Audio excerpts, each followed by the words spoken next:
CBI enquiry. Yes, బాగా గుర్తొచ్చింది.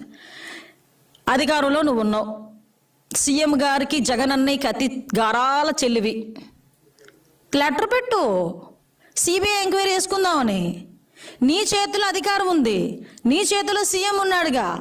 Letter పెట్టు, సిబిఐ ఎంక్వైరీ చేసుకుందాము లోకేష్ గారి ఆస్తుల మీద, నా ఆస్తుల మీదనా అని చెప్పివేయి. నీ సవాల్ నేను స్వీకరిస్తున్నా. లెటర్ పెట్టు. లోకేష్ గారు ఆరోపణ చేశారు, క్లియర్ చేసుకోవాల్సిన బాధ్యత ఒక మంత్రిగా, ఒక ఎమ్మెల్యేగా నీది. సిబిఐ ఎంక్వైరీకి సవాల్ అన్నావు. ఎస్, సవాల్ స్వీకరిస్తున్నాను బిహాఫ్ ఆఫ్ లోకేష్ గారు. లెటర్ పెట్టు, సీఎం గారికి లెటర్ పెట్టు, సిబిఐ ఆఫీసర్కి లెటర్ పెట్టు. ఒక మంత్రిగా మంత్రి అడిగితే సిబిఐ ఎంక్వైరీ వేయడా, ఇప్పించలేడా? అఫ్కోర్స్ బాబాయ్ చచ్చిపోతే సిబిఐ ఎంక్వైరీ వేయకపోవచ్చేమో, కానీ ఆటోమేటిక్గా నువ్వు అడిగితే ఇవ్వాలి కదా జగన్ అన్నయ్య. సిబిఐ ఎంక్వైరీ వేయి, తేలిపోద్ది.